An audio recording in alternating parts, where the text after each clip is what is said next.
like to call the meeting to order, the Board of the Leavenworth County Commission. I'd like to invite everyone to stand for the pledge. I pledge allegiance to the flag of the United States of America and to the republic for which it stands, one nation, under God, indivisible, with liberty and justice for all. I want to thank everybody for being here today. For the record, all three commissioners are present. I'd like to change the agenda around just a little bit because Mr. McGaha has to get to Topeka. So can we just go to administrative business? Sure. Yeah. I think, as you said, Mr. McGaha has a grant application he'd like to ask you guys. Commissioners, I have my emergency management performance grant that needs signed off. This would be the grant that would accept a position and support for the emergency management process for the amount of $60,000. And this would pay for the employee's full salary? We would have to pay for the benefits. Okay. That's correct. Just we would just pay for the benefits. That is correct. Okay. I move approval. Second. Voting? Aye. Aye. Let me get these signed so Chuck can get on his way.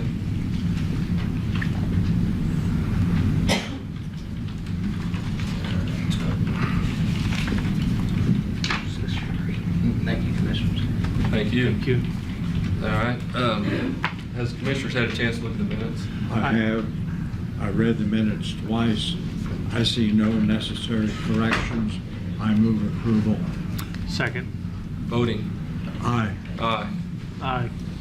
The agenda for next week? Motion to approve. Second. Voting? Aye. Aye. And then I have one OCB. Motion. Chairman, I would move approval of the OCB and authorize the chairman to sign and date the same.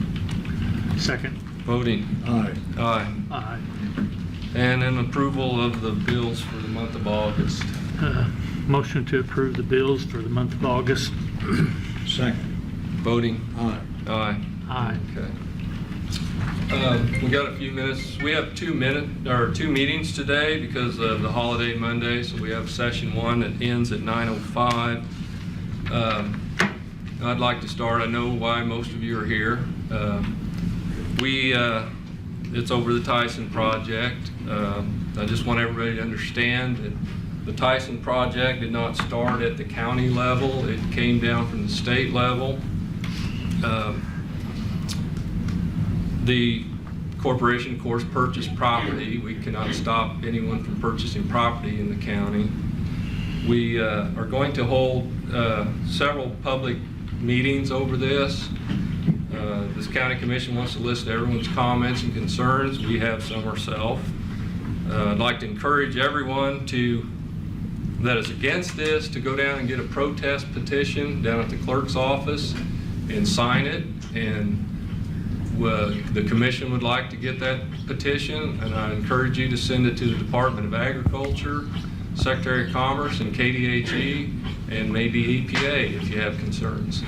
But we will hold some public comment later on. We do have to stay on the agenda for today, but after that we will listen to some of your concerns. I don't think I can get through everybody today, but we do want to hear from you. Like I said, I know you have concerns. I have some concerns. There will be a development agreement that the county has to sign off on if this project goes forward. And in that development agreement is where the smell issues, the traffic impact, the impact on the township fire department, all that would be addressed. And I'm going to go on record that I do not support sewer lagoons. I would support a main sewer facility to handle that County Road 1 corridor.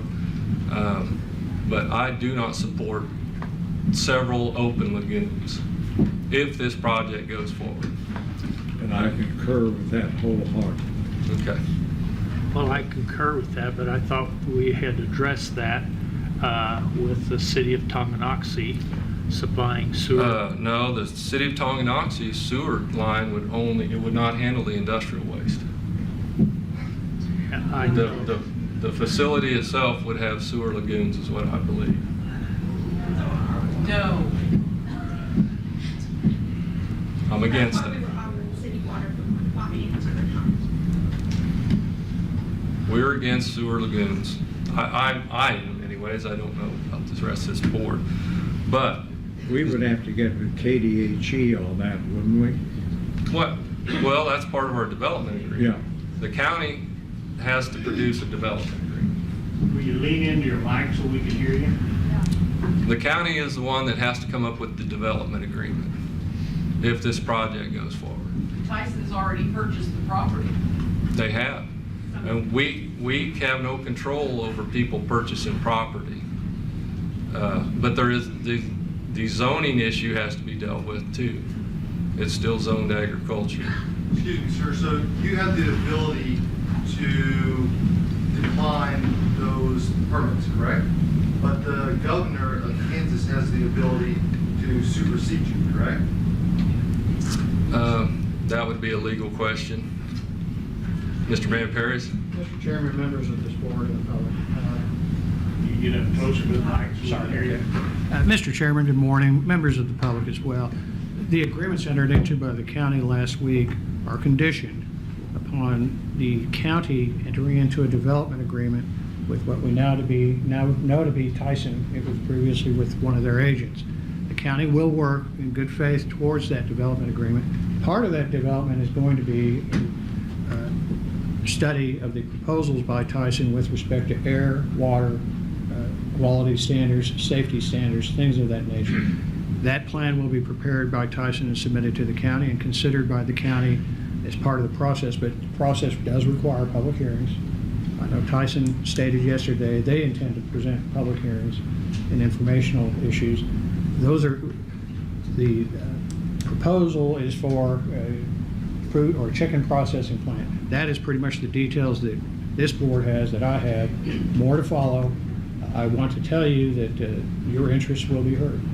So the question Mr. Van was, Paris. does the governor of Kansas have the ability to supersede this council or Tonganoxie council? I'm not in a position to answer that question this morning, but I will review that and advise the board. Second question, you talked about Tyson doing an environmental impact study.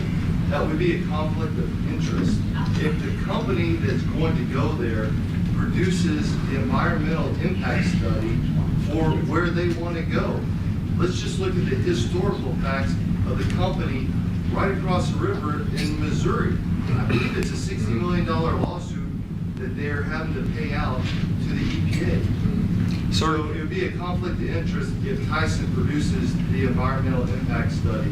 So I would advise the council, let's get a third party to come in and do that before we ever issue any permits for building. Yeah. Can I get your name and address? Sure. Right now? Yes. So we Ron have. Tesker, 250 Rawlings Drive, Tonganoxie. Okay, thank you. We need to have a motion to agenda the first session, Make a motion to agenda the first session. to agenda the first session. Second. Voting? Aye. Aye. Aye. All right, then we'll we'll begin the next session. But now, may Yes, I sir. get a When question? you stated that you were opposed to lagoons at the facility? Yes. in Tonganoxie, does that also extend to the chicken suppliers, ranch, and farmers that have buildings? Will you be opposed to lagoons at those locations also? I'm not sure how that will be handled if this project goes forward. I think that comes under a local zoning thing, and I'm not sure how much agriculture exempt there is on that. That's why the public is involved right now.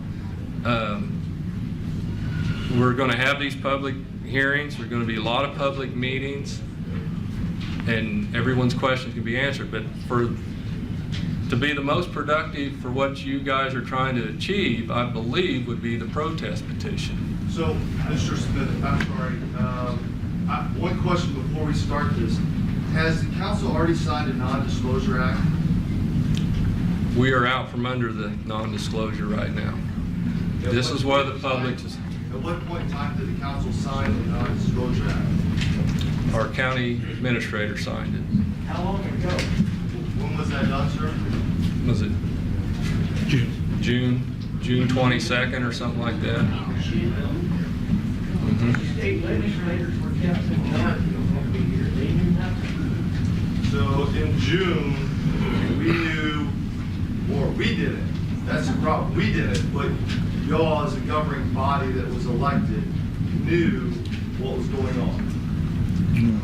Not to great detail at that time, no. Not in great detail, so no historical facts, nothing was given to you.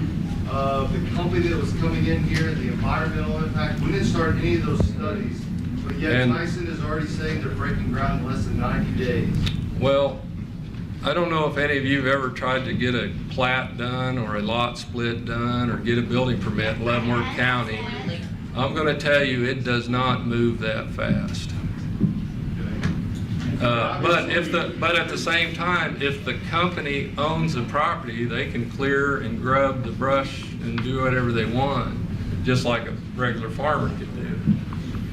But So a regular farmer had, if he were to do any sort of environmental impact, wetlands or anything else, well, that's all to come. This has not been. They do not have a building permit. They are not rezoned for industrial at so, this time. Sir, then we need to go on record saying they are not authorized to build or break ground because the governor of this state has already welcomed them and saying this $320 million project is going forward in this state, along with the mayor of Tonganoxie, who is quoted on the Tyson website as saying, hey, we're all for it.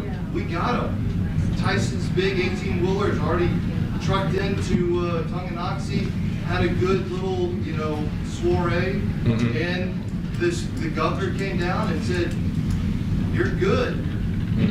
That's why I asked for the legal counsel to be able to say, does the governor have the ability to waive past all of your rules and regulations? No. We're not for it. Mr. Chairman, can we have an order for speaking, please, so everyone can have their words to say? Well, you need to come to the podium and state your name and address. Can I come up? Yes, you may. You've had your hand up for a while. My name is Robert Bender. I'm a county resident. Lived here for 14 years. I'm also, along with the rest of the folks in this room, downwind. Speak in the mic. And I have obviously some concerns and some questions.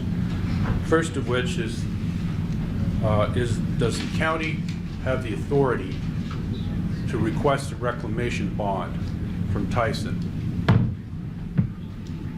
That'd be a legal question. That could be part of the development. That could, yeah. That will be part of the It development? could be. There's no development agreement yet. Okay, I would Nothing's request... been started on the development agreement. I would request that that be part of the development agreement when it comes to the... And that's why the council. public would be invited and have open meetings and public hearings on that. Okay. In my opinion, Tonganoxie does not have the tax base or the infrastructure to handle a facility of this size. Impacts on our roads, our schools, our sewer, our water are immense, as I'm sure you can imagine. And I just want to go on the record as that very much opposed to this project with the little information that we have to date. That's all I have to say. All right, thank you. Speak into the microphone. Thank you. My name is Cecilia Pruitt. I live at 21800 Parallel Road, Tonganoxie. I've been a registered nurse for approximately 35 years. Over 25 years of that has been in pediatric nursing. I'm here to speak on behalf of the children of Leavenworth County, Tonganoxie area, because they have no voice. So I would like to help to represent them. First and foremost, we have a wonderful school system in Tonganoxie. The taxpayers have worked hard to provide it. We have one grade school, one middle school, one high school.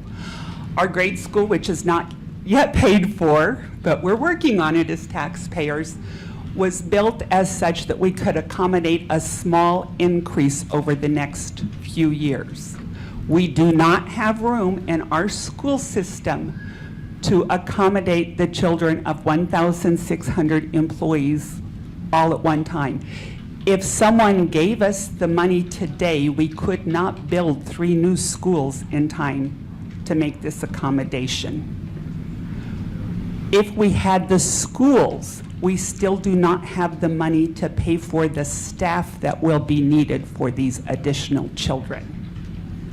Now, looking at a health aspect for our children, I'd like to quote from Farm Sanctuary, Factory Farming Effects on Rural Communities. And I quote, "Studies have discovered an increase in respiratory, neurobehavioral, and mental illnesses among the residents of communities next to factory farms. A separate study has determined that pregnant women and children are especially susceptible to factory farm admissions. Waste from factory farm poses a serious risk. Manure and urine are generally stored in open-air pits known as lagoons." And thank you, Mr. Smith, for saying that you are against this, but as we previously brought up, we do not have a sewer system. Right now, we're having trouble. Our sewer system needs a major amount of money to make repairs for the town of Tonganoxie, so we certainly cannot accommodate this additional load on it. When lagoons are full, the way they handle this waste is they take it out and they spread it on adjoining land, thereby compromising the soil and certainly the water supply.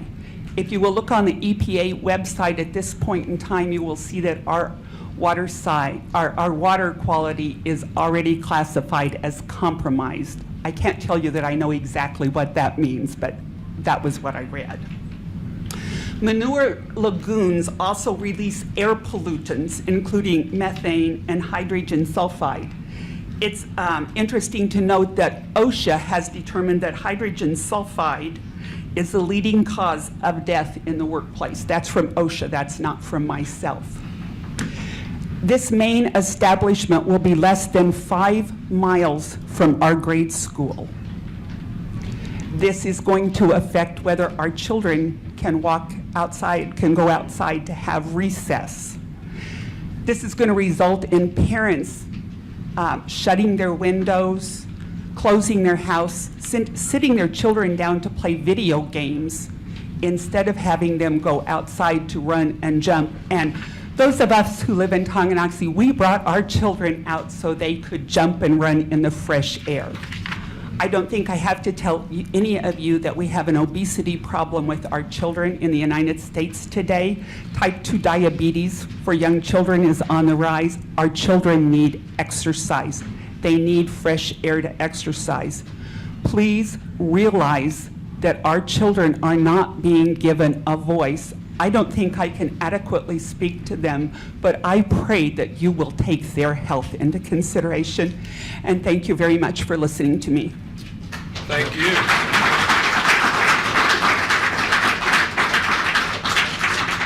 And like I said, I am against the open lagoons, and I would like to see, before Tonganoxie builds a new school, is do something with the traffic problem at the grade school. But anyway, thank you for your comments. We'll be able to take a few more, and we'll have to get back on the agenda. How y'all doing? I'm doing fine. My name's Jared Pruitt. That's my mom. I'm proud of her. Okay. I live at 19722 219th Street. I'm a child that has grown up in Tonganoxie and had fresh air and a clean environment to live in. I'm a grandson, a son, a brother, a husband, and a father of Leavenworth County. I consider myself lucky to be a resident of Tonganoxie. I come to you today with grave concerns as what I perceive as a great threat to our community. My life, as well as the lives of the people in this room and the people of our community, has been in a tailspin since an announcement was made by Governor Brownback and Doug Ramsey of Tyson Foods that they intend to build this chicken plant in our community. The most shocking and bothersome part of this announcement was in the realization that the decision has been in the works behind closed doors, in the shadows, and was pursued without the knowledge of the residents of Tonganoxie and Leavenworth County, the people that you have the task of serving. The lack of transparency so far in this process is disturbing, to say the least. I believe that the outcome or the outpouring of support that we're seeing in this room and we're seeing in the community speaks volumes to what we want in our community, and that is not Tyson chicken. That's right. This project is being spearheaded by a governor who has one foot in a failing state economic plan, which he is unsuccessfully trying to resurrect, and one foot in Washington, where he's completely disconnected from our state. Tyson Foods has sent out a man who admittedly couldn't even pronounce Tonganoxie a few months ago and still couldn't pronounce it at their press conference the other day. Tonganoxie? I think not. Tongi, that's what we are.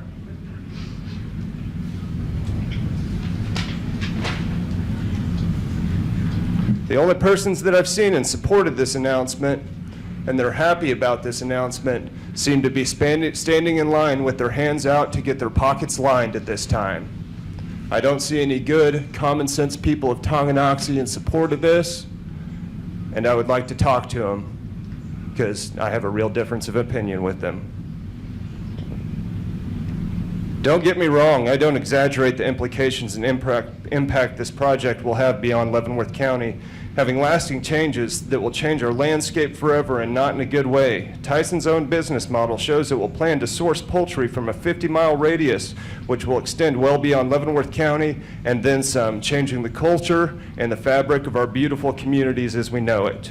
We will forever be known as a chicken town. Our landscape will be littered with commercial chicken farms as far as the eye can see. This will cause a shift that we will never recover from. The chickenization of northeast Kansas will not be tolerated. I want to talk to you about some other points there. Some environmental problems, environmental concerns. I don't know if you've looked at the track record of the company that we're talking about getting into bed with. In 2003, Tyson had over 20 felony violations in Sedalia, Missouri for illegal dumping and violations of the Federal Clean Water Act. As part of this plea agreement, the company agreed to pay $7.5 million in fine and actually continued to illegally dump for 2 years after multiple search warrants were served on them. This was a brazen act and shows the amount of disconcern that they do not have for our community. I could go on and on. There have been, in 2002, there was a $500,000 fine for elevated ammonia levels and pollution in western Kentucky from the Sierra Club.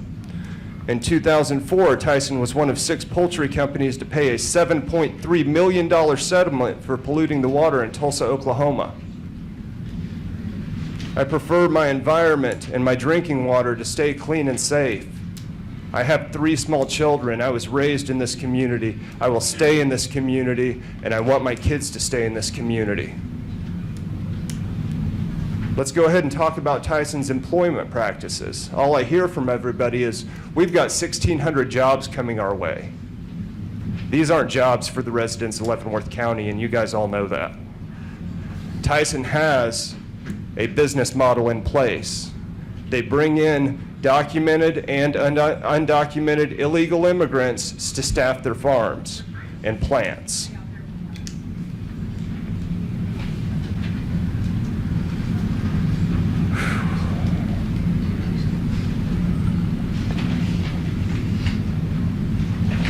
Without getting political, I will say, I believe in legal immigration and the right for all people to live the American dream.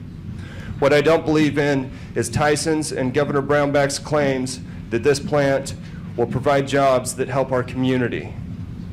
Like I've said, Tyson has an extensive track record of bringing in outside undocumented and documented employees to staff their plants. These are not jobs for Leavenworth County. This is not going to help our community. Our governor talks about and keeps pointing to how great Tyson has been for a town like, say, Garden City. Some stats from Garden City. Their population has doubled since Tyson moved in there. The request for welfare and food stamps has increased by 230%. Their schools are overburdened with students who speak 29 different languages and let refugees who have never seen indoor plumbing, let alone a school book. How are our teachers going to handle that? The facts that I present to you today are not opinions. I've carefully culled this information that I present to you today from reliable sources such as the Wall Street Journal, CBS News, NPR, CNN, hardly resources that most sane people would call fake news. These are just a few of the reasons why Tyson is not a good fit for Tonganoxie or Leavenworth County. I haven't even scratched the surface of poor working conditions for employees, anticipated traffic and emissions problems, high injury rates due to accidents, and the horrid and deplorable conditions that their chickens are raised in, the health impact of residents living around the plant, and the overburdening of resources and schools in our community due to the influx of new workers. I can go on, but I would like to give the microphone to let somebody else have a chance too, because I know there's a lot of people that would like to speak that have some strong opinions here. I leave you with this. I don't need to remind you, you are elected officials of Leavenworth County, not elected officials of the state economy, not elected officials of Tyson Foods, and not elected officials of the state of Kansas here to serve the governor's office and agenda. You are elected officials of Leavenworth County. Serve the people that elected you. Get behind us.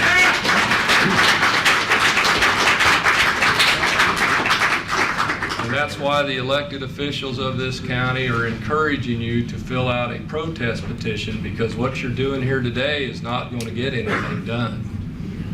Chairman, may I ask Mark? We are. And that's why I encourage you to fill out the protest petitions. We are listening. What's that? This don't count that we're expressing our. Well, this is not an agenda item. We're not prepared to take all these comments today. We are going to schedule meetings and public hearings. We want to hear from everybody. Why are you not prepared for this? Why did you hide in the shadows if you didn't anticipate this type of reaction? We anticipate this type of reaction, but we are going to schedule meetings. We were under non-disclosure. This is now, we're out from under non-disclosure. Some of you were under non-disclosure. Not all of you. You said that the city. The county administrator signed it for the county commission. So you let somebody sign your name and agree to that and shove this right up our yin-yang because of the county commissioner? We all voted for you. I understand that. So what we need is you say, well, wait a minute, maybe we ought to talk to these people and say, this is what they want done, not hide it from us until the very last minute. It's not the very last minute. This thing is not done. What do you think it isn't at the very last minute? The zoning hasn't been All of a changed. sudden, it comes up and says, boom! The Tonganoxie people go, what the hell just happened to us? That's exactly what happened. You, and the county administrator all was in cahoots and said, we'll sign it and get by with it, and then let Brownback come in here and... I probably have 2 pages of businesses with code names that have looked at the county or looking at the county right now that don't want their name out there because of competition and all that.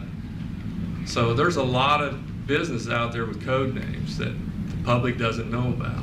You took That are the looking office before you signed a non-disclosure agreement to sell your soul to Tyson Chicken. We did not sell our soul to Tyson Chicken. Well, you sold our souls to Tyson Chicken. There has not been a groundbreaking ceremony. It's an announcement they want to come to Tonganoxie. I'm too old. They have not. I'm handicapped. I'm too old. I moved here because I fell in love with Tonganoxie and the people of Tonganoxie. I don't want to have to move again. I'm handicapped. I want this to be my forever home. But my house is 1.5 miles from this new location. I can't sit in my backyard and smell chickens being processed and killed inhumanely and smell the urine. I just can't imagine that being my forever home. Please don't ruin it for me and my neighbors. I encourage you guys to sign a protest petition and get it to the necessary people. What will that do? What do we do next to stop this? And how are you going to help us to stop this? Because you know We you will don't do want it through and the you say development that agreement. You don't want it. If we will do it through the development agreement. All right, ladies and gentlemen, we couldn't answer the question before. The governor of Kansas has the ability to supersede you. I don't know that for sure. Look it And up. legal counsel will look into that. If he has the ability to supersede you, the best way we can do this is to have an attorney to file an injunction to prevent any groundbreaking. And one of the questions you didn't ask me is, what do I do? I'm a senior military advisor to the United Nations and third world countries. One of the countries I just worked in was Haiti. Has the same problem. They don't have infrastructure and they polluted their groundwater.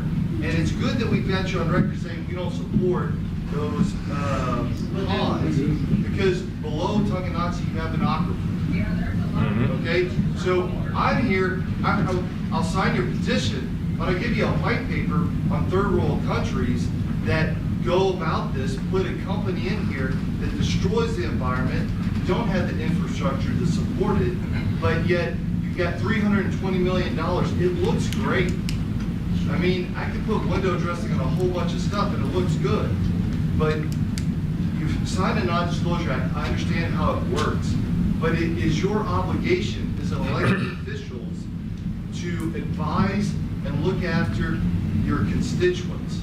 And I believe what everybody here, not only Leavenworth County, but also Tonganoxie, is you're not listening to your constituents. And I believe that would have an impact on your reelection.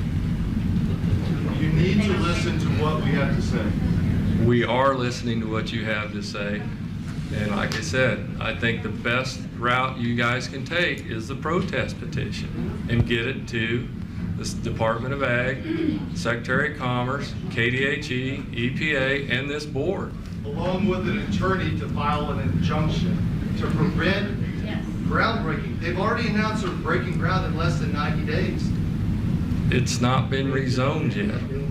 But again, But you just said that he can do whatever he wants, they can move. Well, they can move dirt. I mean, it's just like any property owner, but they haven't got any permits for buildings or anything. But we can take a few more, and we got to get back on schedule. Chairman, Yes, sir.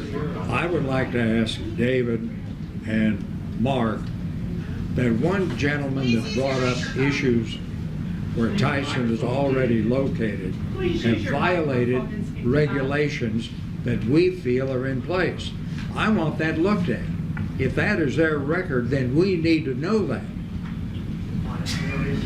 They closed the Emporia plant because over half the employees were from Somalia and had TB. Yes. But that's the kind of thing I want to know about. Thank you. look at the Topeka Capital Journal. They did an article on it. All you have to do is Google Tyson. I just ask that they research that because I think we need that information before any further action you might say is taken. Please Google Tyson lawsuits. You will find out everything you need to know, sir. Gentlemen, you have a staff. A staff should be able to produce a white paper, 30 to 40 pages, with all the history that you need to know. Plus, I believe it takes at least 90 days, if not 6 months to a year, to do an environmental impact of a multi-billion-dollar industry or $320 million industry before it goes in. I'm gladly to help with a white paper to just show. I mean, maybe there are some positives, and I'm sure there are, but you have to weigh the positives and negatives, and that's what a white paper, that's what your legal staff and your staff should be writing, and you should have had that before you ever signed a non-disclosure act. Thank you. Go ahead, sir. My name is Ron Grover. I live at 15733 Evans Road, Baser, Kansas. I've been a resident of Leavenworth County since 1988. And I'll be brief, I just got a couple of questions and a quick comment from experience. My first question is, does this council and commission have any plans to utilize their powers of eminent domain to acquire property in support of this project if and when it goes forward, and for the plant or the infrastructure? Will it be necessary, David, for any water Mr. Chairman, I've certainly filed nothing on that, nor have I been advised that that would be part of the process or even considered as part of the process. Okay. And that would, I apologize. Not a perfect sense. I'm not aware of any request that the county undertake any eminent domain with respect to this application. Can we get a Can- promise that this? That's my second question, is can we get a commitment or a promise from this commission that the powers of eminent domain will not be utilized in support of this project? what would we need eminent domain for? Just a For the water line or gas line? That could be in the Building, right of way. infrastructure, or anything else? That you promise not to take the private property of residents of this county in support of this project? I don't know if we can legally do that if it's a public utility. Private utility. So what I'm hearing is you will not issue that commitment. Am I correct? Private utility. Right, but Atmos Energy and the sewer from the city of Tonganoxie, I'm not sure how they would run that line. That water's not provided, the plant ain't going up. Mark, you have a comment on that? Water's bad now. The water wouldn't be coming from Tonganoxie.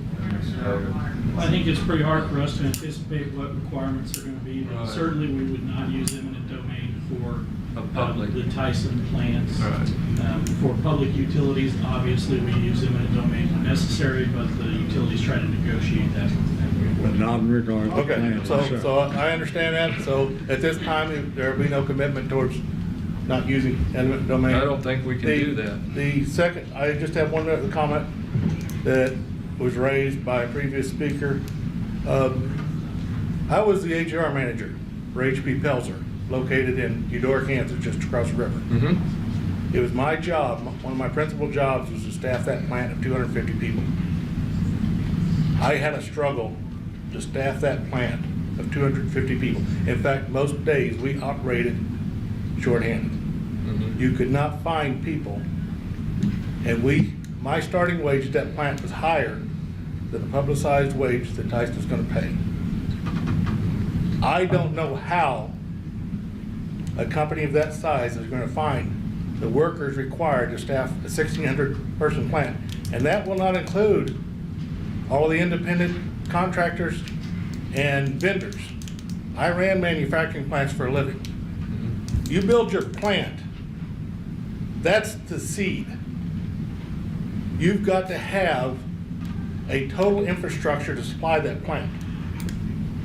From trucking to shipping to raw materials to waste handling, waste management, and everything else. I'm not sure, from living in southern Leavenworth County, that there is the population base, employment base to staff it. That'll be Tyson's problem. But if they staff it in other ways they've done in other facilities, that becomes a community problem. So those are some considerations I'd like brought forth to the commission, because you've got a lot of people here, not only with a vested interest because of the property locations, you have a lot of people here with a lot of knowledge that can be tapped very easily.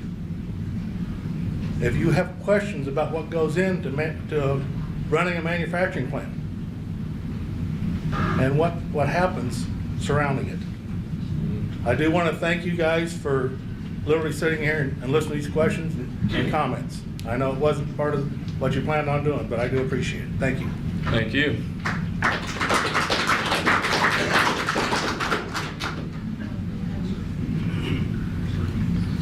Thank you, Mr. Chairman. My name's Kirk Sowers. I'm the ranch manager for Tailgate Ranch. I do not eat chicken. We own the property on 3 sides.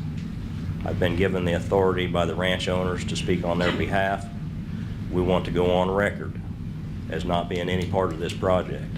There has been some confusion, and we want to clear that up. Also, following up on what the gentleman earlier was touching on, I've got a couple of points. I had a whole bunch of others, but I realize we need to expedite this. I did a little fact checking last night. Median salary in Leavenworth County is $63,435. The average Tyson wage of the Tyson employee that lives in Kansas, the $5,700 that Tyson currently employs in the state of Kansas, is $36,000. I don't see those folks buying a lot of homes. Clerk, what'd you say that salary was? I'm sorry? What'd you say that salary was? 36,000. It's a little over $36,000. They've got a payroll in Kansas of $210 million. Divide 5,700 employees into that. That includes all your upper management. So just touching on that briefly. Concerning the zoning, and I talked to you earlier, Doug, about a little bit about zoning.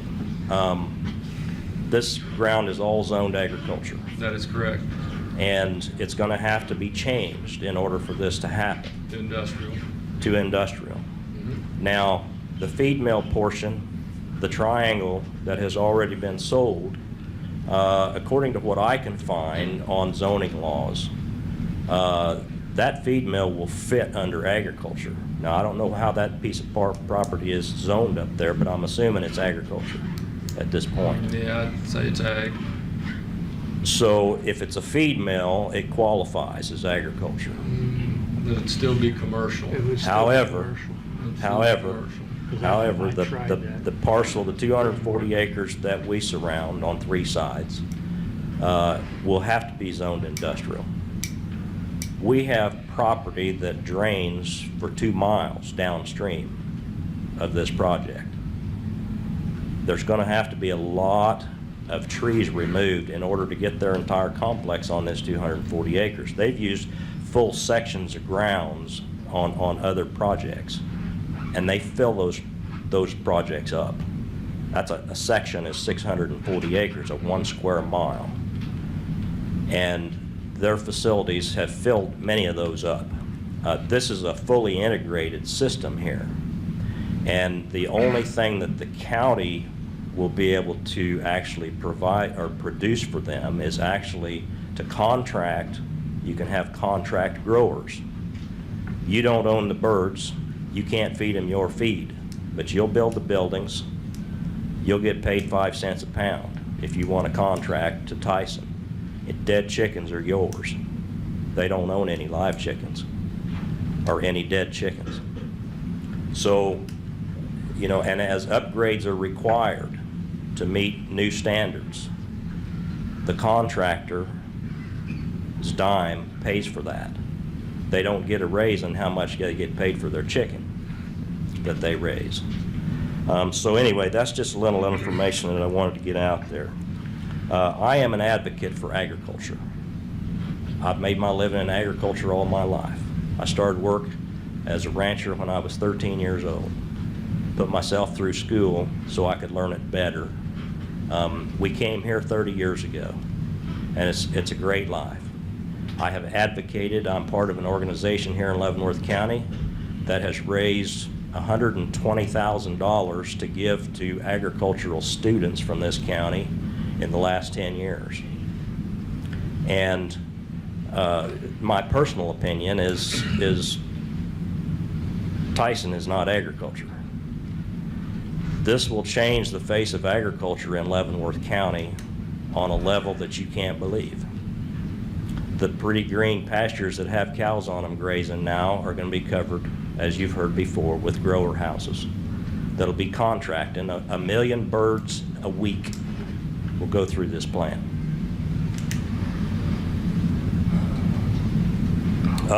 You indicated earlier that you had 2 pages of businesses that are possibilities to bring here. I understand we just missed out on the Mars candy plant that went to Topeka. Years ago, yeah. Okay, yeah, just a few years ago. There have been other opportunities, but nothing near on the scale of this.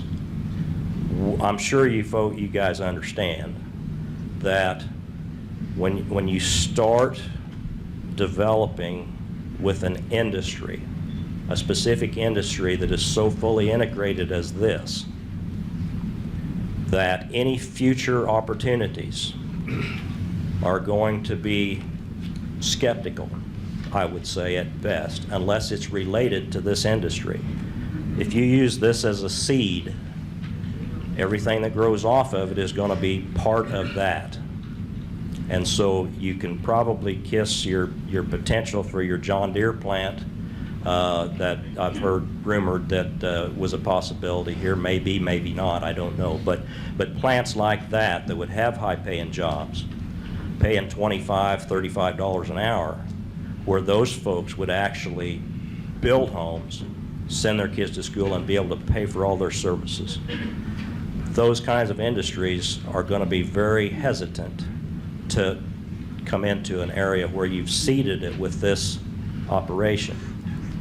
That's something I think you need to really keep in mind, because I've watched this over the last 30 years, and the county's been very deliberate about what they want. And Tonganoxie in particular, I know the folks here would like to have that remain the small town feel, the rural Norman Rockwell type town.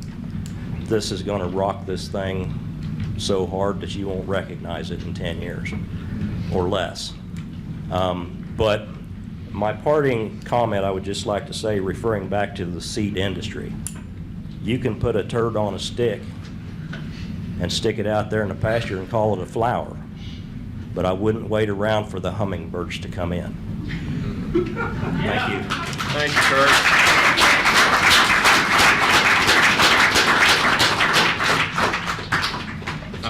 Hello, I'm Lindsay Blank Harding. My address is 22800 Wood End Road. I reside 1 mile from this facility. I am here to speak on behalf of my mother and father, who are not here and cannot be here. They had no idea any of this was happening. They're trying to wrap their head around this. They live at 22609 Hemp Hill Road. That is 0.7 miles from this facility.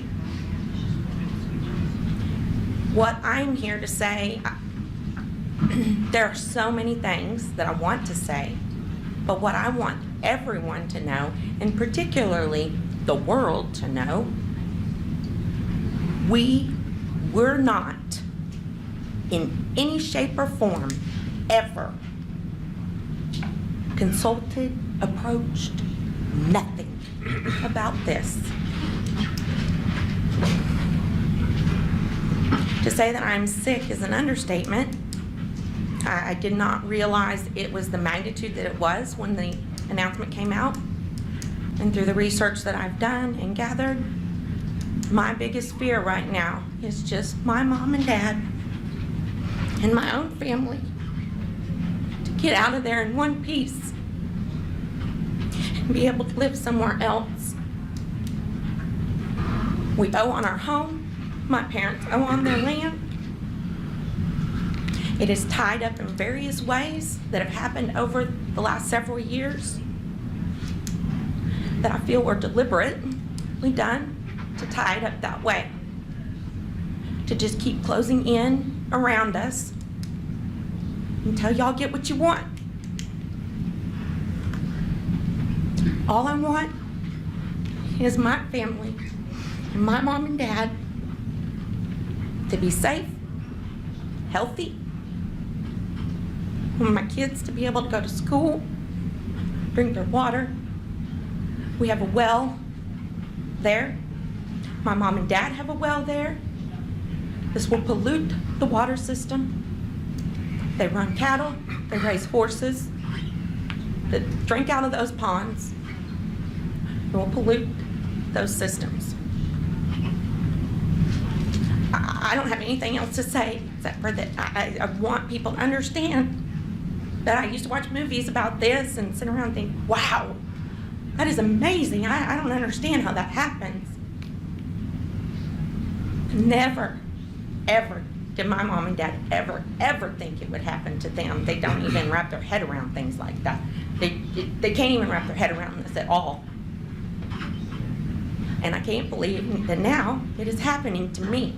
So I want everybody to understand, that's your average, ordinary, everyday citizen, that it can happen to you. Right under your nose. You have no idea what's going on. We've been getting notices about, would we be interested in city water? No, we paid a pretty penny for our well and to keep it up. Of course, my mom and dad did as well. I feel that you've been feeling us out to see what our responses are gonna be to this. I feel that the landowners that were in place when the Turnpike and County Road 1 deal happened are still the same landowners.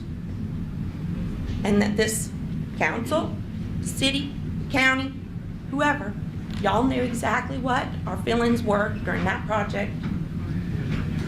You kept us from us on purpose to not meet any type of pushback until we had no time to do anything. You have plenty of time. Really? You can stop this now. Okay.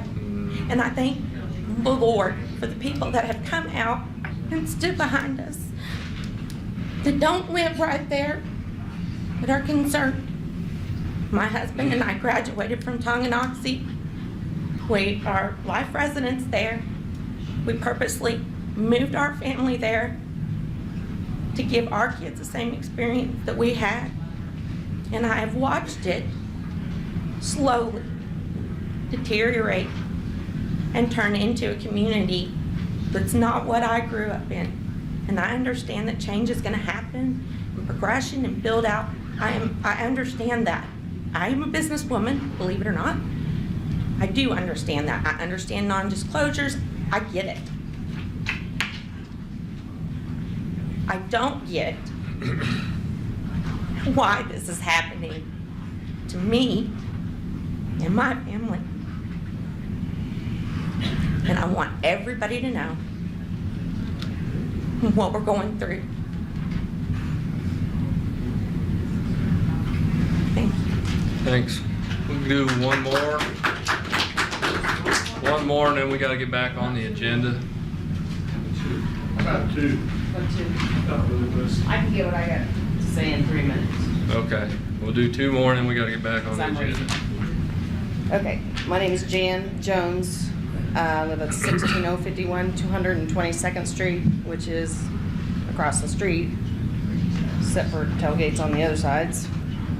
I was born in Tonganoxie. I moved 3 times, all within 40-mile radius of my hometown.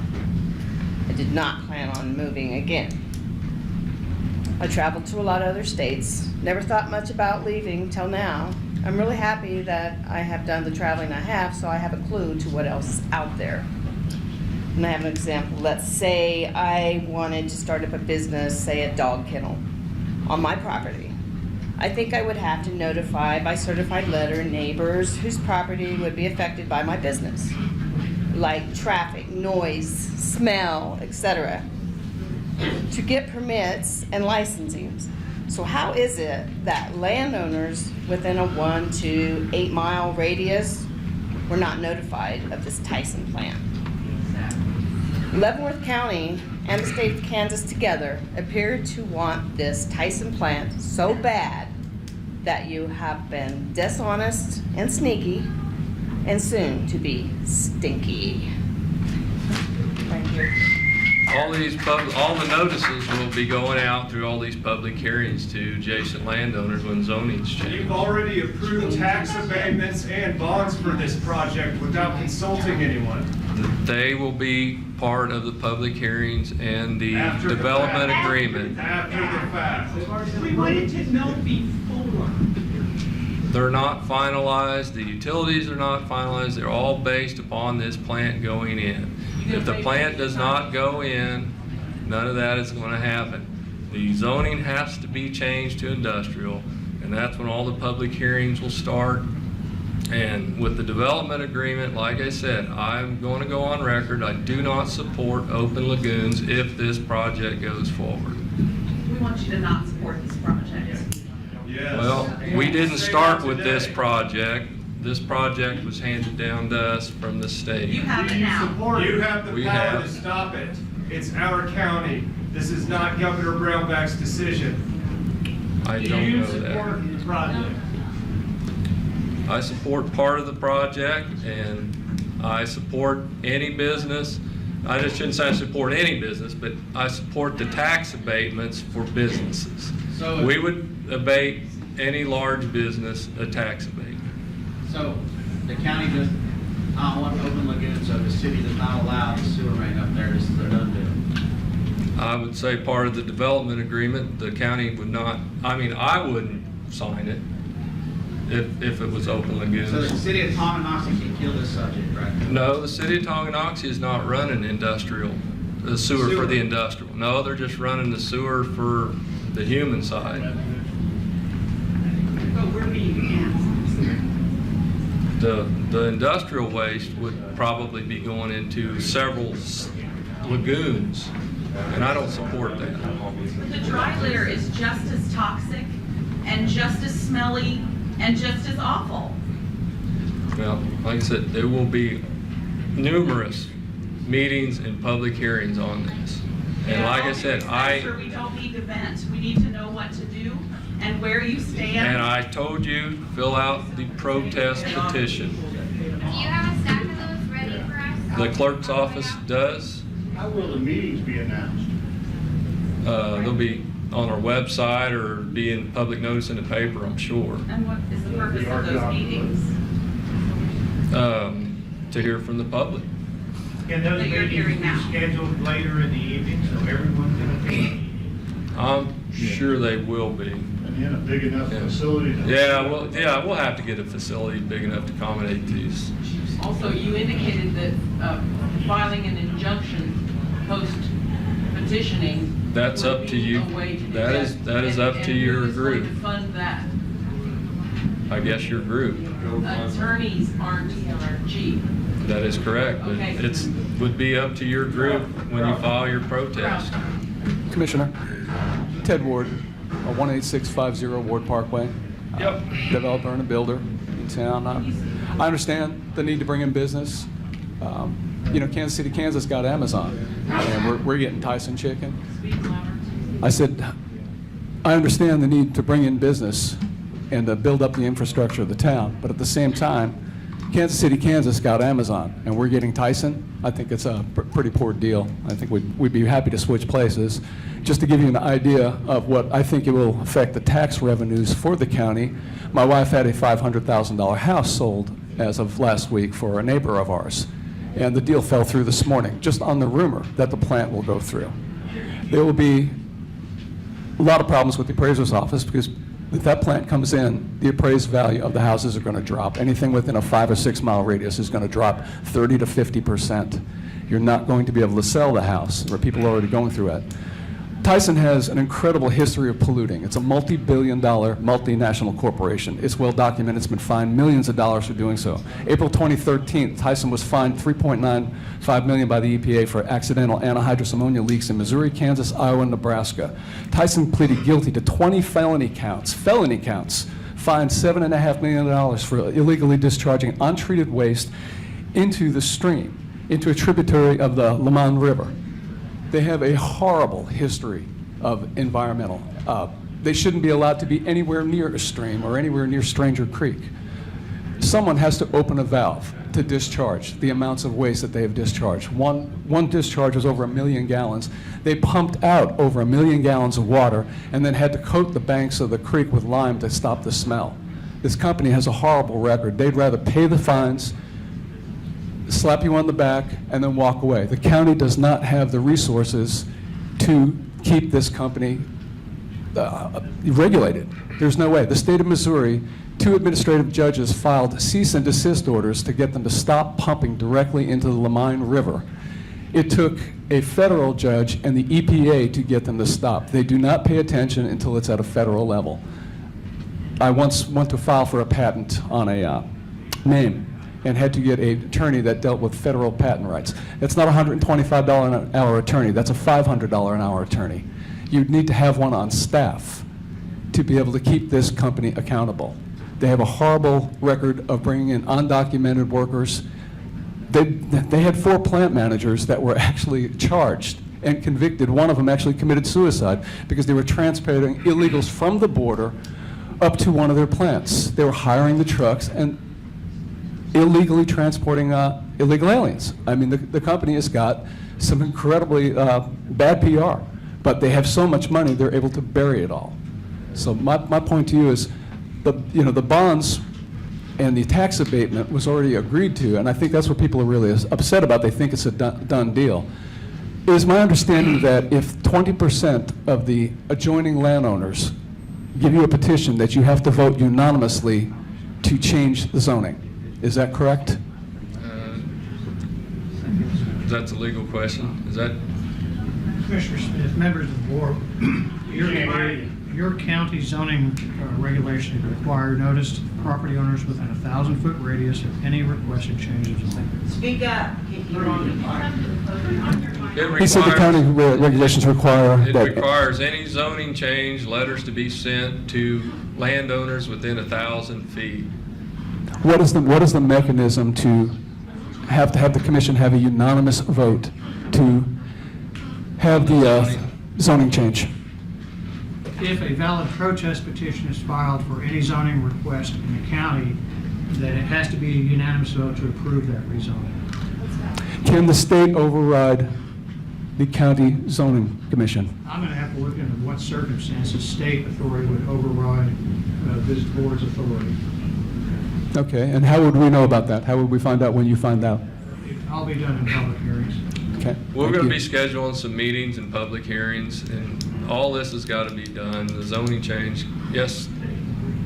The state cannot override the local zoning. I don't know, Clyde, were you here when the Kansas Department of Transportation put a microwave tower out on 192 just inside Leavenworth County line from Jefferson County? They did not obtain a permit. We took them to court, and Leavenworth County prevailed. The state of Kansas has to abide the same rules and regulations that anybody else in Leavenworth County would have. So then the zoning decision is going to come down to the commissioners. Another point I would like to make for the people, a protest petition, according to state law, must be presented within 10 days after the conclusion of the public hearing.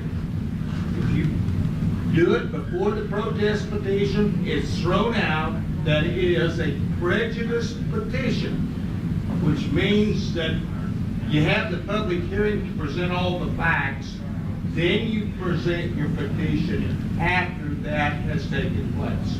That's just for the rezoning. That has nothing to do with the petitions that you're talking about up front to go to the state. That's correct. Right, but the rezoning is where we get results. I want to add something before we close this up. Thank you. I don't mean to interrupt you, but Jim Cunningham, 20029 State Avenue. I've been up here on several occasions in the past fighting over little land battles, and you guys are very formidable opponents. So is the city council down in Tonganoxie. But I'll tell you what, you guys all, especially council, city administrator, or county administrator, you guys all owe an apology to Tonganoxie. I've seen for the last 10 years where Leavenworth County has not been upfront with Tonganoxie on many deals, where they haven't had transparency on many deals. And this is probably one of those deals where you guys really just laid it in their lap. We've had a couple of meetings in the last few days down in Tonganoxie. One of them was with Governor Brownback. The other one was a city council meeting the next night, or that night. And you got to watch a community turn on your town council members, your city council members, and it was a shame. It really was. Because not everybody knows all the facts. Everybody assumes everybody's taking takes under the table. Everybody assumes that everybody's known about it forever. Everybody's known it was Tyson. I encourage everybody in this room to Google the Board of County Commissioner meetings and watch August 28th, which was last week ago, you guys had your meeting, where you guys voted in to pursue the financing through the bonds for the utilities, for the water and the gas, right? Mm-hmm. And you did it with a lot of apprehension, especially Clyde, because Clyde's got a ton of common sense up here.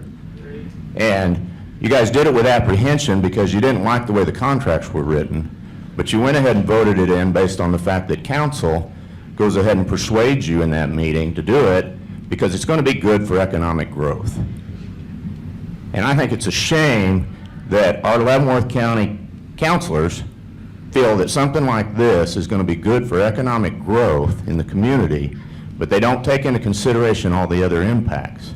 I think it's a shame that the county administrator can sign these non-disclosure agreements for you guys without you guys personally signing them. And if you've got a page with 20 or 30 more prospective clients coming into the county that you've got non-disclosures on, I would hope you find a better way to vet them ahead of time before you get into these agreements. And hopefully these other 20 other companies that are coming in or want to come in, hopefully they're not competitors of Tyson or just like them. Because there's some better businesses out there. There really is, guys. And I want to go on record as saying is this commission here gave Tonganoxie $5 million for their industrial park. What's that have to do with this project? This isn't in the industrial park. Well, you said that we aren't been up and up with Tonganoxie. Actually, I worked on that project. I worked very hard to get the industrial park. I worked with Nathan McCommon very hard because they showed it 19 times down there. And how many people did you have come to your industrial park? None. I understand. And so I worked very hard to get that money to come to the Tonganoxie Industrial Park. And hopefully this is what's going to be the outcome of it. We're going to get this developed. We're going to have businesses come into the industrial park. And so don't tell me that I owe them an apology because I've worked hard for Tonganoxie. And it's not even in my district. But Mr. Holland, I think you were in the dark on this just as much as Tonganoxie was. And as far as the industrial park, I wasn't picking on you guys about the industrial park, just other things that go on. You're saying that we didn't do anything for Tonganoxie. No, I'm saying the transparency hasn't been real clear, and there's city council members in this room, and I think they'll agree. I mean, you guys... You might want to ask them city council members what I've done for them. Yeah, okay. What have you done for the community? To tell them about Tyson. What have I done for the 3rd District? Well, we killed the Patriot Highway. To tell them about Tyson. It was announced on Tuesday. We were out from under the non-disclosure. So why don't we have, when we went to the city council meeting, when we were out of the non-disclosure, how come we had no answers to any questions? I don't know. We're under non-disclosure. We don't have the information. So when we come here and people have questions and you're worried about your next meeting, it's crap. Couldn't get answers on the city level because they pushed it off onto you guys. So people are here for answers today. And how are we going to handle the infrastructure? The roads aren't set up. Our sewer is crap. Our schools are not prepared. How come we didn't go out and solicit a doctor or a dentist or an optometrist for Tonganoxie? What are we going to do with all those people? We will be holding incentives. You can't get a better incentive than healthcare, right? If someone approaches us for incentives or the Leavenworth County Development Corporation can secure one, we will definitely incent it. And with all due respect, the mayor sent us here to you. He would not answer any questions. He did not allow the city council members to speak. Only he spoke Tuesday night, and he sent us here to you. Okay. What is Tyson giving the county and the city? It's one of the questions. Are they going to help build the schools? Are they going to help with the roads? What are they giving? I called yesterday and was told they're going to build us a new library. That's one of the things they're offering. That is not an incentive for the city of Tonganoxie. I have not heard that. Call your city. Call Tongi. I did. I got yelled at on the phone for calling and asking questions yesterday. I'm the president of the library board, and they've never called me and said anything. That's what I was told Okay. We're going to have to get back on agenda. I don't begrudge you guys, and I don't mean any disrespect. Believe me, I don't. But there's a lot of people in this community that are upset. And you guys got to realize a project of this magnitude and what it really means to this community. You got a lot of people in the city and the area of Tonganoxie they got a 2-year plan on how quick they can sell their house. Right. Because they want to move out. And I respect that, and I understand that, and that's why I encourage the protest petition. Like I said, this project did not start at the county level. It came from the state down to the county. If you've never spent any time in Garden City, Kansas or Dodge City, Kansas, you need to take a little road trip. And it'll open your eyes. That's a little more than a little road trip. It'll scare you to death. I'll give you the gas money. All right, thank you.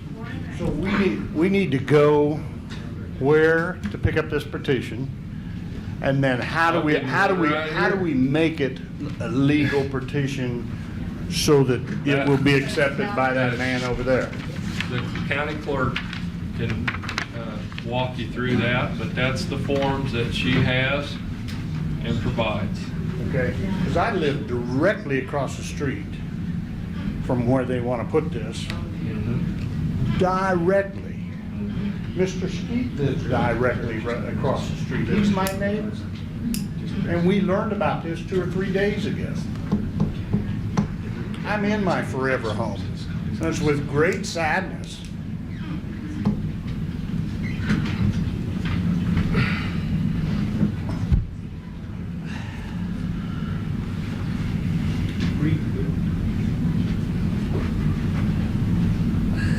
I put a for sale sign in front For sale by because of owner. you guys, Yesterday. because you accepted this. And you're supposed to be up here doing the right thing. Yes. You're supposed to represent us. The non-disclosure agreement was signed prematurely.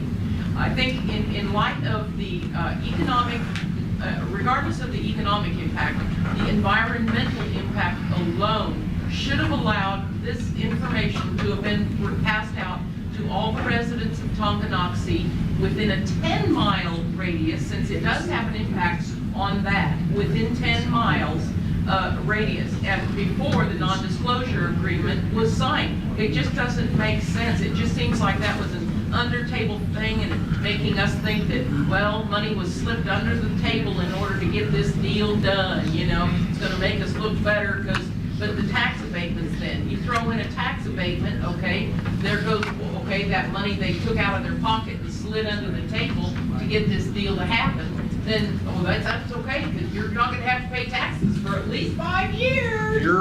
You are willing to be on live TV accusing us of taking money under the table? No, I'm not accusing you, I'm just saying, you know, what happened to make this happen like this, that none of us at Tongi knew about it? So This is not done. This, And you like I want said- more business in Tonganoxie. We bought the old gas station. We turned it into a memorial shop, Eagle Memorial right there. Yeah. It employs 5 people there. I didn't get no incentives from you. I didn't get no incentives from the Tonganoxie. I didn't ask for none. I'm a proud American, and I live in the middle of cattle country, not chicken country. all right, thank you. We need to get back on the agenda. Like I said, this commission wants to hear from everybody. We will be holding public hearings and meetings. The zoning will be an issue. That'll be a separate meeting, of course, and people will be notified about the zoning. And we will schedule these meetings in a facility large enough to accommodate everybody. And they will be in the evening. Is that fine with commissioners? Fine. And they will be in the evening. But we're going on to the next, is Public Works in this? Public Works is on its way up, all right. And give them a couple minutes to. All right, let's give people. Can we take a few minutes first? All right, we're going to recess for about 5 minutes.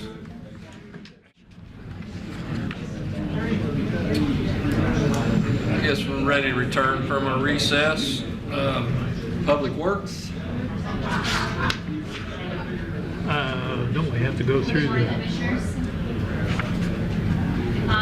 Public Works is here to request approval of the creation of social media to include Facebook, Twitter, and Instagram for the Public Works Department. the Public Works Department requests these approvals to be used as information to the public, provided everything from our projects to getting out what Public Works does. So it's notification as well as information and education. Like road closure, stuff like that, bridge, Yes, sir. bridge So you- construction. So project updates, road closure, maintenance work, just a couple of topics. Sometimes we do get the questions of what does Public Works do, what is our schedules like, and things like that. So just an educational piece, and social media has been successfully utilized by many Public Works departments, and we'd like to be one of them. Well, I would oppose this. Number one, don't we have an IS department that can do this? And all you have to do is give them the information to put out. Number two, is that your job title?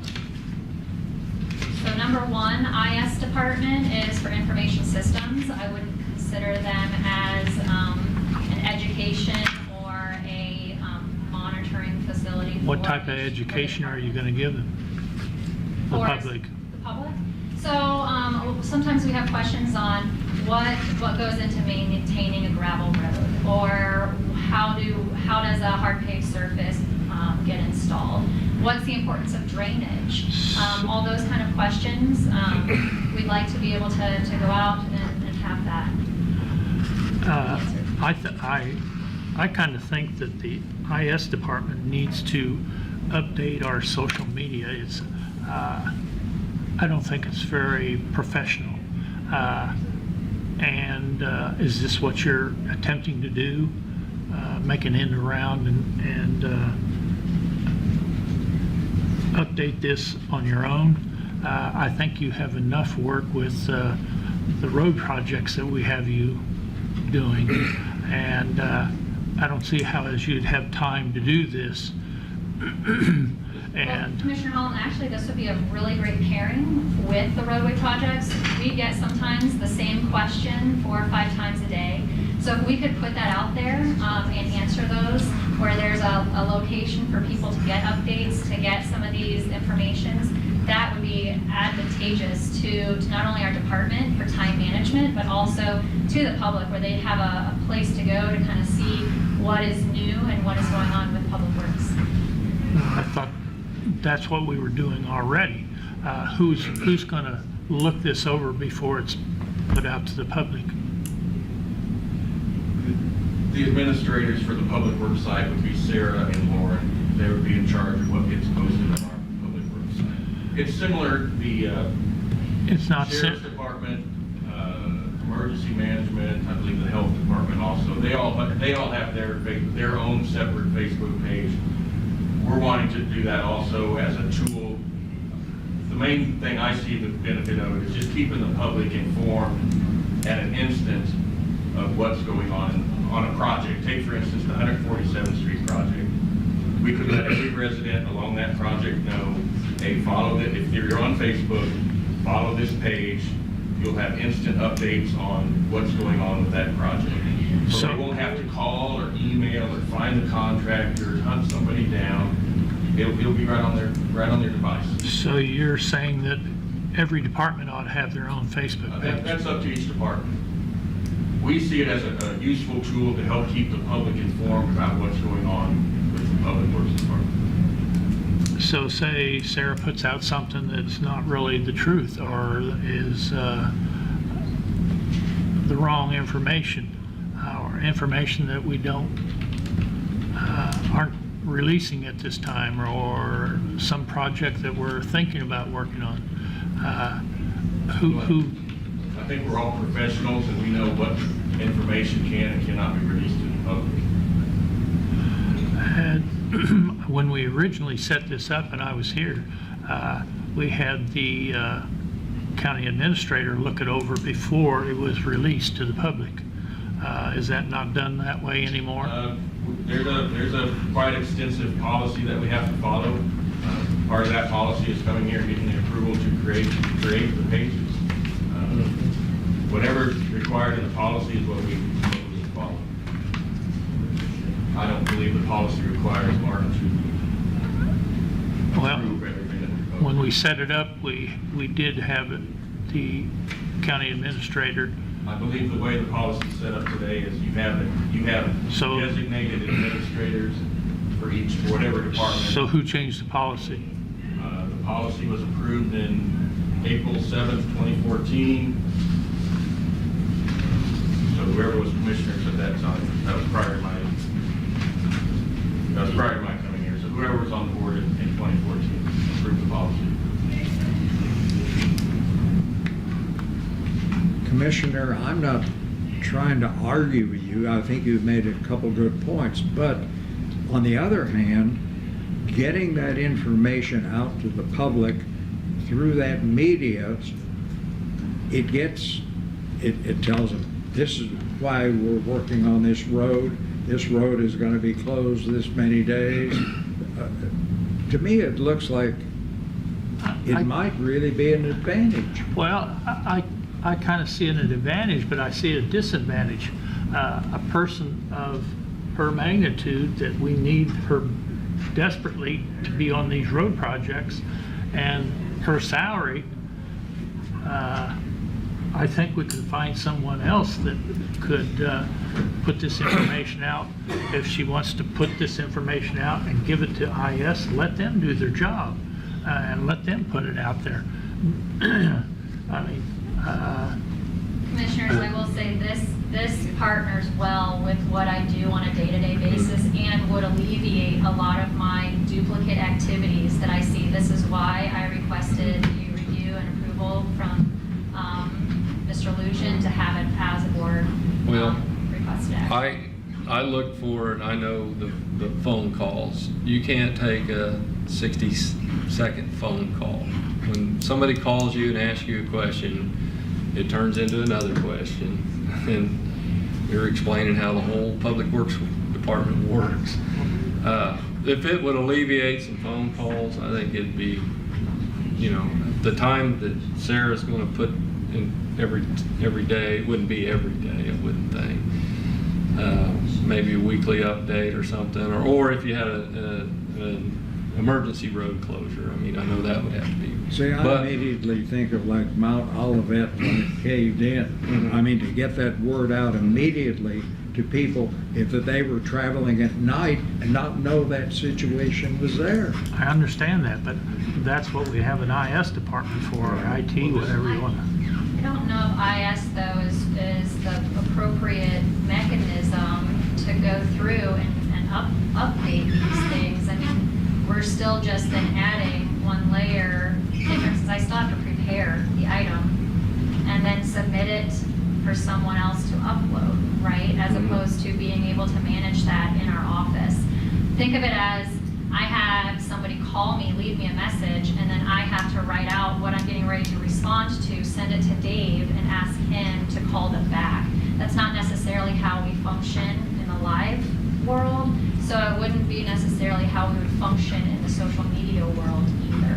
That's just, coming from how it would work for our department. That's an example of kind of how we're comparing the two.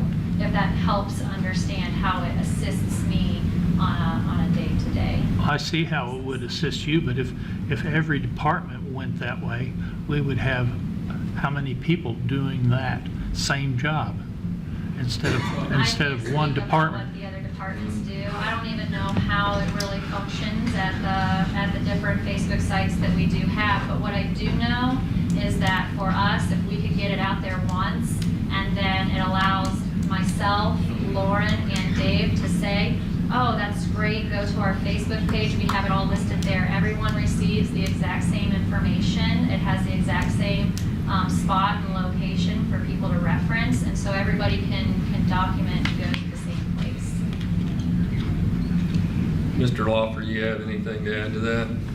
Well, I think we can all attest just to the success of the sunflower fields, what social media is and what it does, and it has to be part of our daily communications. I think people are so used to instant information nowadays because of Twitter, Facebook, Snapchat, all the different social medias. I think that they almost have to have this as part of the tools that they use. I don't see it as an increase in work for Sarah or anybody else who's using it. I do think it can get confusing when we have multiple sites that they have to go to. So if somebody wants to find out about Public Works, they go to Public Works. If they need to find out about EMS, they have to go to EMS. So I think that could get somewhat confusing. But what they're asking to do is it's not extraordinary. There's no extra cost to the county. And I'm sure that they will be very professional in how they handle it. And just like talking on the phone, if they say something they shouldn't have, then they're responsible for their words, and it'd be the same with social media. Well, I'm sure you get the same phone calls. Well, on a and project. Clyde, yeah, go ahead. No, I'm done, Commissioner. Clyde, I'm going to pick on you for a minute. Good. You're doing it because I'm so familiar with social media. My point exactly. What about the people that aren't on social media, don't have a computer, don't have any idea what social media is? They are blessed. Then we still have the standard Thank you, method of Father. operations. This does not change our standard method operations, but it does alleviate the duplicity. There are a lot of people out there who are on social media. They may not participate in it, but they have it on their phones and they look at it that would have interest. So we do have a growing population that are not comfortable calling in. It's not what they do, but they will go and they will check and they will follow different departments. I think that we need to be aware that we do need to make sure that our communication is out there for people who may not get a newspaper on their doorstep, may not be calling in, and those who do simply live, breathe, and enjoy social media. All I have to say, I spewed my spew. Okay, well, that's what we're here for, Commissioner. So we need a motion to approve Public Works to have their own Facebook. I so move. Twitter and Instagram, please. Facebook, Twitter, and Instagram. Is that your motion? Yes. I'll second it. Voting? Aye. Aye. Nay. Can you explain to me Twitter and Instagram? I had a Twitter when I was 20. Okay. Thank you, Commissioners. Thank you. All right, one more item for you, for the board this morning. Public Works requests approval to advertise the RFP for hauling and disposal of municipal solid waste and construction and demolition waste from the transfer station. Our current contract with Death ends at the end of 2017, so we need to get the RFP out for proposals from vendors. I asked about this here a while back. Yeah, we need to be ready for when January 1st comes around. Are you, Go ahead. How soon do you have to have this out? The RFP out before? Well, we just want to have we need some time to get the contracts all back and forth in line through, so we figure if we get this out and get proposals in by early October, that'll give us time to have everything in place. Okay. For the first of the year. I mean, the old contract just runs out. It doesn't require like a 30-day notice or anything like that. Okay. And And yes, we've sir. actually already sent that notice to them to let them know that we intend to go out for proposals. Oh, okay, so you've already sent that. All right. And you'll be sending it to local plus just putting it out as public notice? Correct. There's likely 3 companies that would probably be interested. Yeah. Okay. Motion to approve The RFP, the RFP. Second. voting? Aye. Aye. Aye. Okay. Did all your contractors show up this morning for the pre-bid? Yeah. Okay. I didn't know if they turned around and ran when they seen this crowd or not. Now, we got signs up. I think we got everybody. Got everybody? Okay. Around downstairs. That's Good bunch, good turnout. we got six contractors. Okay. That's good. I hope the pattern stays with coming in low. Engineers' estimates. Yeah, I think we'll get some good bids. Okay. All right. Thank you. Thank you. Okay, we're ready for the 5-member commission panel discussion.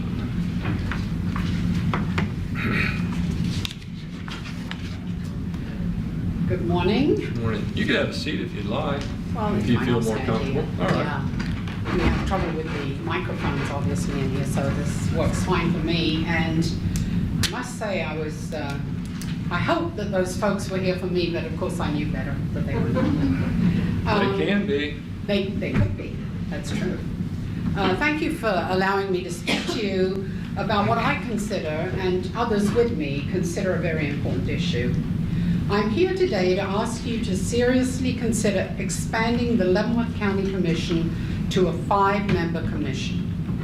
Over the last several years, Leavenworth County has experienced exponential growth on the south side of the county.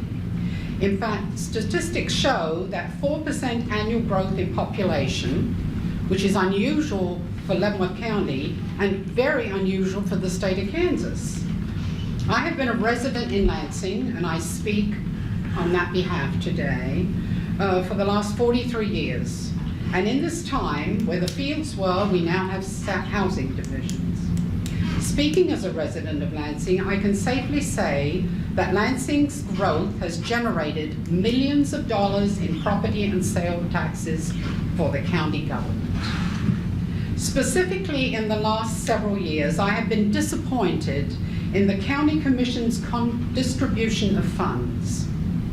I feel that Lansing has been significantly underrepresented, and as in the previous taxes and sales tax distributions. So I decided to get my ducks in a row, probably should use that term, it's not chickens, and do a survey for Leavenworth County taxpayers to find out how they felt about having a 5-member county commission. Together with others, I have asked the following question.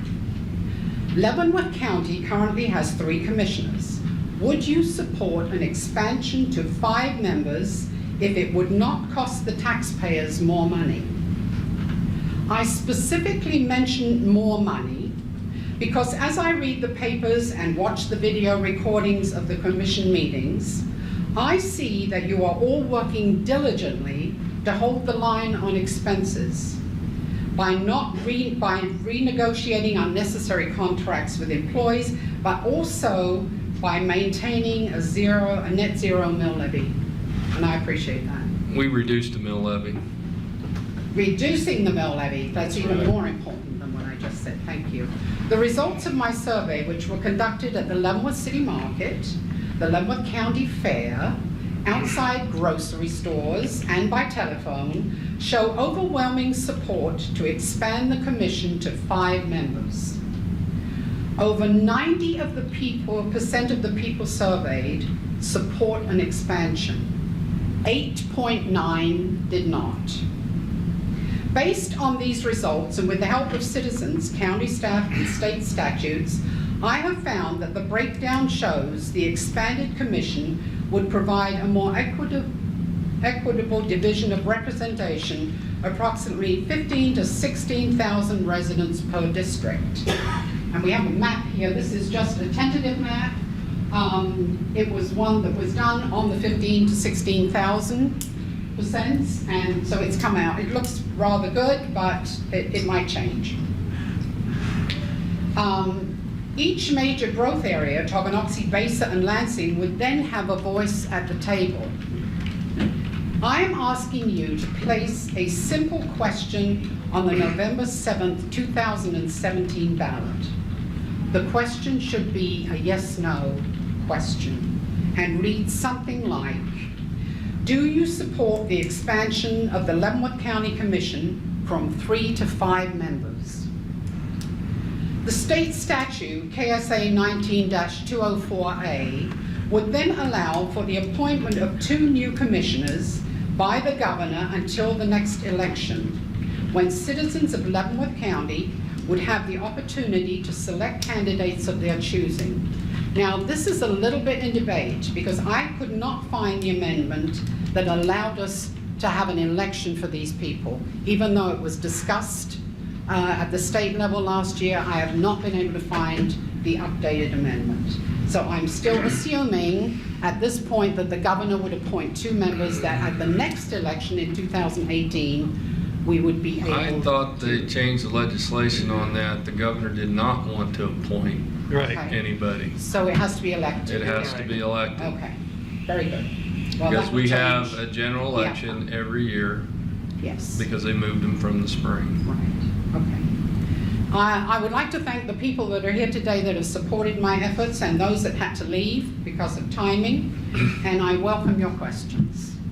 Okay, we had discussed this this year, I know, because I was here, and our consensus was we were going to wait till after the 2020 census. We have to redistrict in 21 by 21. We're just going to go by the official census.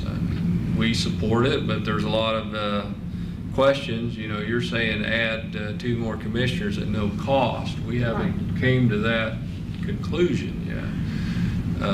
I think a lot of people about growing government without growing taxes. I mean, but I understand the growth that we're experiencing in Basehor and Tonganoxie. I mean, like I said, my district's from Dempsey Road south. I have a huge district. I mean, it needs split up. I agree with that. And like I said, I measure it by gravel roads. So I'm a road guy. So like I said, Commissioner Holland, I think, has 150. Commissioner Graber has less than 10. And my district has 215 or something like that. So. I don't necessarily agree that we should wait that long. And the reason is, today we have statistics that we know how many people live in our county. Mm-hmm. We don't have to wait until 2020 to have the Census Bureau, of which I'm very familiar. I'm an old Department of Commerce employee. I'm very familiar with their job. Spends like a year and a half trying to figure out how many people really live here. We do have a very even breakdown on this particular map. Mm-hmm. So I'm thinking waiting to 2020 is not really acceptable to me because it's just pushing the cart down the road again. I really feel that based on what I experienced today, there is a definite need to have more voices here on our county commission. And everyone maybe would have more of an opportunity to get to know who their commissioner is.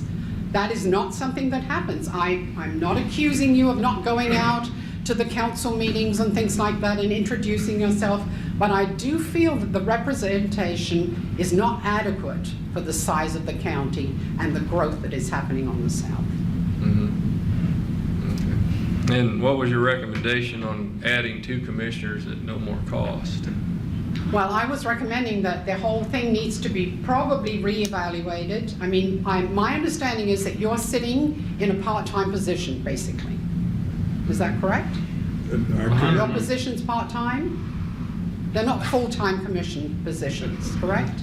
Well, let me see. I think I probably put in 16, 18 hours with phone calls yesterday and Yeah, I was going to say. emails. Well, it's high right now. I understand why it's very busy with this particular situation. But under normal circumstances, and not only that, I mean, we are paying very good salaries to you folks. I mean, I believe we are the 2nd or the 3rd highest in the whole state of Kansas.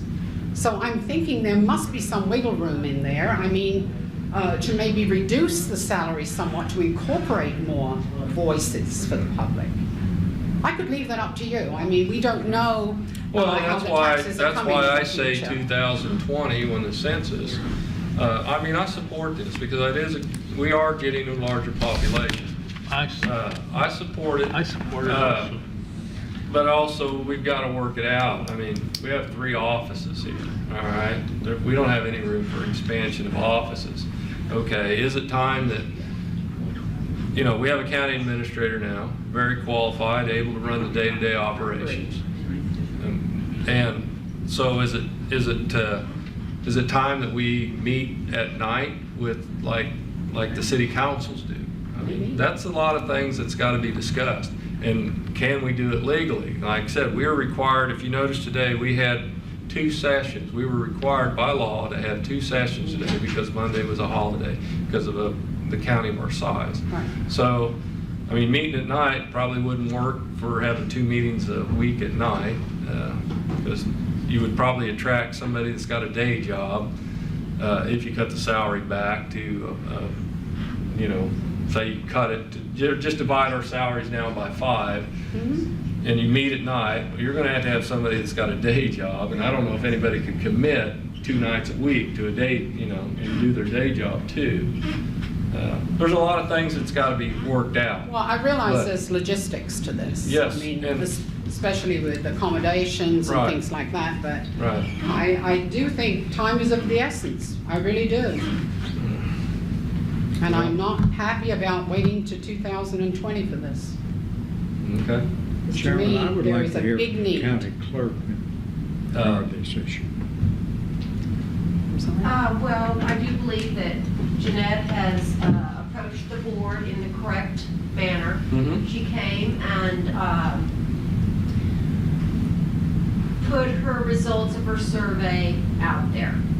And she's exactly right. The election, there would be a resolution passed by the board. And the resolution would instruct me to put it to a vote of the people. And it does have to be done in a general election. And Doug's exactly right when he referred to all elections are in November. We could do it November of 2018, 19, 20, until after the census. The other option that Jeanette and her committee has is signatures. She is able to take a petition with that exact question on it, and the minimum signatures would be 2,150 signatures. That's 5% of the electors of the county. Once that is presented to the board and the signatures verified, then it would automatically go onto a November ballot. So those are the 2 options out there. And probably Jeanette didn't find it because it's in the 2017 session laws. But you were, the board was correct when they referred to a special election. So we would have the question posed to the voters of Leavenworth County to go from a 3 to a 5-member commission. At that time, I would have 75 days to have an election for the 2 unfilled new positions. The statute reads that District number 1, District number 4, and District number 5 would be elected at the same time. District 2 and District 3 would then be on the alternate years. So those are the 2 ways that it can be posed to the voters. But no matter which way, whether it's by petition or by a resolution of the board, it will go on to a November general election ballot. Don't you, one of the first things you have to do is draw a map of the proposed? It does not have to be the first thing. Of course, I think that we would advise you to look at what you feel would be the best option. How it would work though is once you passed a resolution and it went to a vote, at that time, as soon as the election was over, you would then do a resolution forming the districts.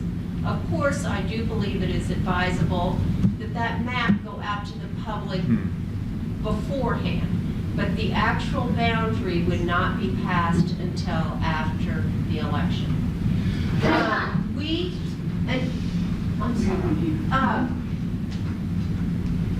In looking at the census, the current population that we have, which is based upon the 2010 census, you know, we drew up some kind of a little map. Because no matter what map is drawn up with the new districts, there's certain criteria that has to be met. You know, we have to stick with current precinct lines, but all that discussion would take place once you passed a resolution to put it to a vote of the people. But yes, I think that we would want to take plenty of time to put different different variations of the district out there for public notice. You know, you would want to get the opinion. Am I right in saying that each of the current districts would lose, let's say, 8,000 voters to form enough people to create 2 new districts? That could be, Leavenworth County has, approximately 78,000 people, I believe, and we would take that 78,000 and divide it by 5. And that is a responsibility that the board has. The commission districts must be of equal size or within a certain percent of each other. In the last census, how much was the redistricting? How much did it move? Did it move a lot? We changed the district. Yeah, well, you have to. The first district had not gained the population that the third district did. I do believe the second district stayed pretty much even. But we had to make really some pretty drastic lines when we redistricted these. Yeah, we did. I think I had some discussion with you on the redistricting. For example, first district actually picked up 2 additional townships because we had to look at the growth that was continuing in the third district. And it's continuing as we speak. Yes, it is. Jeanette's right in the fact that we do have estimates that come down from the Secretary of State on potential growth, the 4% that you talked about. But the way that our GIS department comes up with the numbers is in 2020, you know, we'll actually some of the census will start in 19 and, you know, be completed in 2020. We actually will not know those results immediately, of course. But there is preliminary work out there because as the census comes in, it's done in what's called census tracts. And Jeff in the GIS department works very closely with the Census Bureau, and that's how he is able to determine pretty much exact population for us when we do go to redistricting, whether it's a 3-member or a 5-member. Because no matter what, we will redistrict in a couple of years for the commission districts, whether it be 3 or 5. Chairman, Mayor Bowder. Yes. I just have a question. Yes. Is it may not even be legal, but is it a possibility to have at-large positions, like 1 or 2 at-large positions where the I don't think so. Not on the county level. No. Okay. Yeah, it's currently not in statute to have at large. That would make it easier. You know, it'd make it easier, but we're not the city, so. Yeah, that's what I'm asking. Just Right. curious. That's a good question, though. Former Commissioner Rowe. If I heard you correctly, you were questioning the distribution of the countywide sales tax? That Lansing was not getting their fair share? Yes. That's set by state formula, how that money is distributed, not the local level. No, I mean, the county share of the sales tax, I do not believe that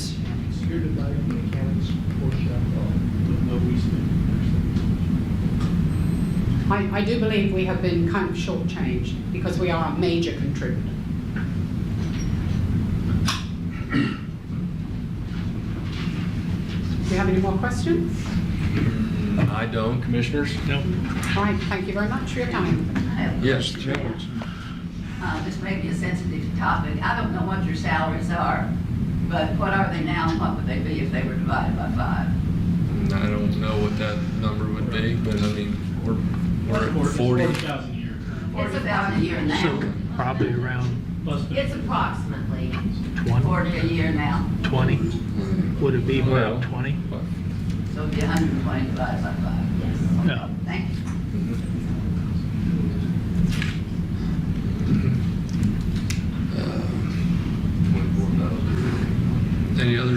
Any other comments or questions on this issue? Mr. Culverson?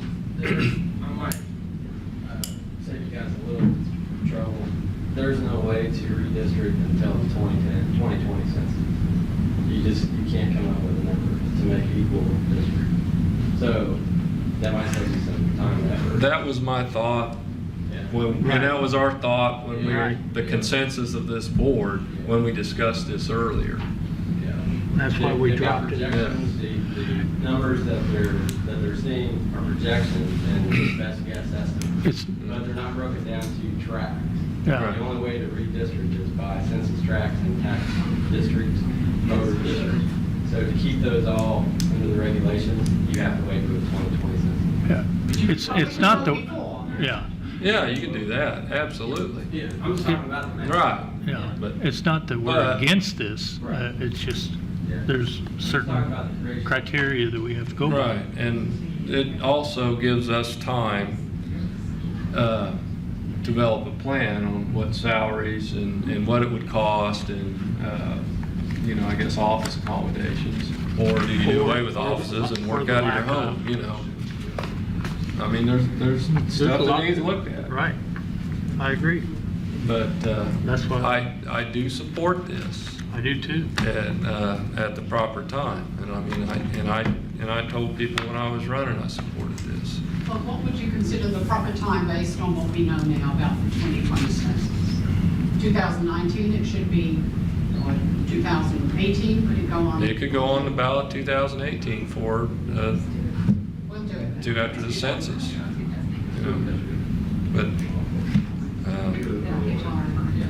But then after the census, you have 1 year to redistrict, I believe, right?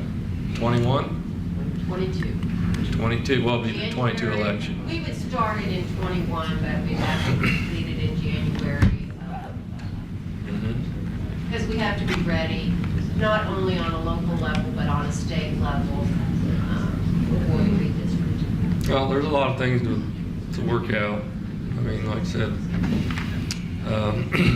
what I heard when I was talking about it is a lot of people did not want to grow government, but at the same time, our population is growing. Well, We need better representation. Yes. I see that. And what district are you in? Okay.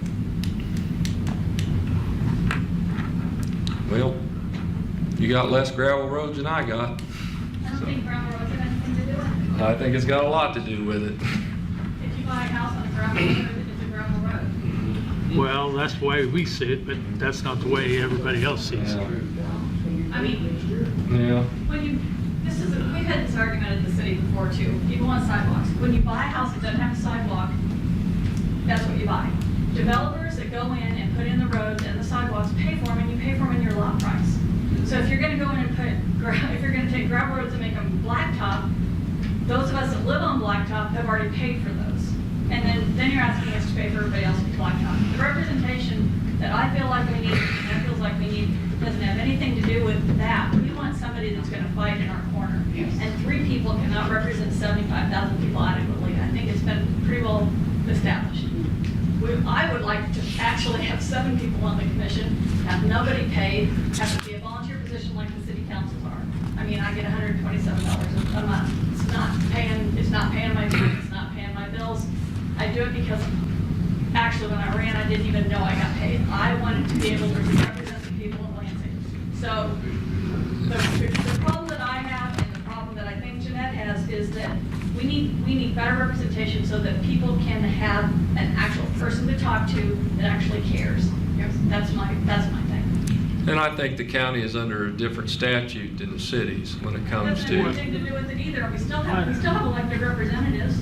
as far as the, I'd like to answer her question a Go little for bit. When you say that Lansing's not represented, when I was chairman, and this was before Doug was on the board, I was going to the Port Authority meetings, and one of the things that was brought up at the time, and this has been a year or so ago, about Lansing was interested in another industrial park. And I immediately say I support that idea, because I said their industrial park is about full, so I immediately said I support that. But as we found out, the parcel of ground that they were looking at had issues with it, and so it died. Never did I hear it brought up by staff members that were there at the meeting to look at another piece of ground within the city of Lansing. So I think you're being very unfair to us when you say, because I've said this many a times, and I think other commissioners have said this, we're county representatives. We represent the county. We don't just represent our district, we represent the whole county. Right. But what Doug is saying is that he's got 200 and whatever gravel roads in his area. Well, you have a city like Lansing, you have a city like Leavenworth, Basehor and Tonganoxie, that's where the money's coming from. It's not coming from the people who live on the gravel roads, right? Right. It's coming from us. Right. Because we're the ones, our city pays for the streets and for the sewers and the other things that we've been paying for all these years to generate economic development and generate income. Well, who's looking out for us? I come in here, not this last sales tax, but the one before, all the money went to County Road 1. Now we finally have a development on County Road 1 and everybody's upset. Do you want it in your backyard? I'm not talking about that. But here's the deal is when one sales tax goes off for one project and then the next sales tax comes in, we're sending the money all over the place, but this people that have generated that money aren't getting a say. Right? We've been down this road with the whole McIntyre Road project thing. You guys know how upset I was about that and why, and that is in my ward. The deal is, those of us that care about it don't feel like three people, you three people, or any three people, are making the decisions. We need broader representation. Right now, one person gets on there and has a very strong personality, they make the decision, and I've seen people cave. I'm not saying it's you guys, just you guys. I've been in this county for 32 years.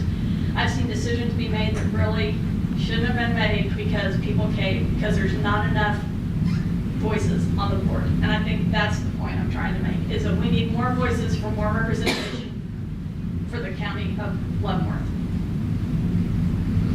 Yeah, I have a structural or functional question about this.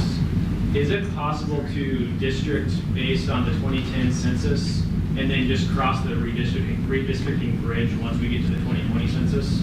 That way we get the representation now. Admittedly, you're using out of date data, but it's the most recent federal census we have to work on. Is that a legal possibility to go forward with this? I'm sure it is. It is. Okay. I'm sure it is.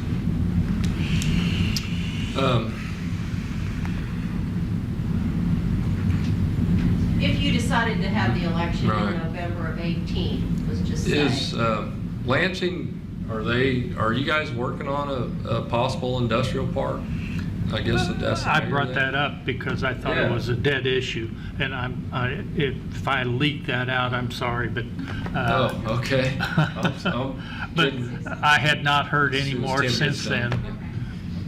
I don't even know if you were on there. The industrial park came up Were you a on year the and a half, board? 2 years ago, Yeah. and I was in that meeting. Okay. And it was sold to Lansing as, you guys pay $9 million and we'll chip in $1 million.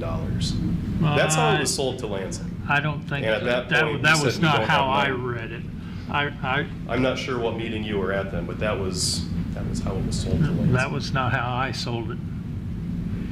Well, I did not have $9 I would have million sold it, lying I would around have for sold it industrial. just like we sold either Tonganoxie Yeah. or we sold Leavenworth. Yeah, no, and I think if that was the case, I would appreciate that. Because what I was told later is that the park that you were looking at didn't meet the criteria, and that, and I'm not trying to disrespect you, but that Lansing didn't have the funding for the industrial park. We did not have $9 million Right, for but industrial. the way I understood it was that we were going to split the cost. That was never brought up to the city of Lansing. Well, that's how I think proposed it.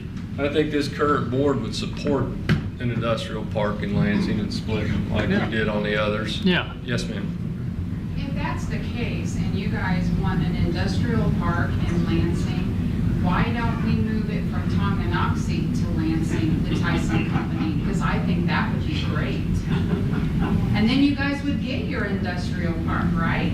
Yeah. No, I mean, seriously. Would Mr. Millers have any objection to that? Yeah. I mean, then you guys would get that industrial park. Good point. It's not good, that whole deal, I know we're off subject, Right. it's not good for a 50-mile radius. Yeah. The mayor of Lansing said we would have a problem with that. Okay. Let's take that off the table. Take that off the table. But I mean, I'm speaking for this board, I may be speaking out of turn, but if Lansing did have an industrial park project, this board would participate in it. We would support that. And we would support it, just like we have the other two industrial parks. I thought it was, when I was in that meeting, I thought it was a dead issue, and that's why I've never. Well, I'm not saying it is, I'm just, they need, At that I want time. them to know that if they've got future. Because I was in favor of requests it. like that. I openly said it right there in that meeting. And I'd like to think that this board and the mayor have a good relationship. Yeah. I think we do. Both mayors, excuse me, I'm sorry. Jeanette? So if we have some funding available, then I'm going to bring up McIntyre Road and ask you to do it to the Lansing standard in the city of Lansing. If you are willing to contribute things to Lansing and be open to these ideas, that road, the front end of that road as it hits the highway, needs to be built to Lansing standards and not chip and seal where we're ending up. Believe that is, isn't it? No, it is not. We're doing something for this, on the city's We standards. redesigned that. Mark, not the whole road, just the portion in the city. That's being bid as First mile.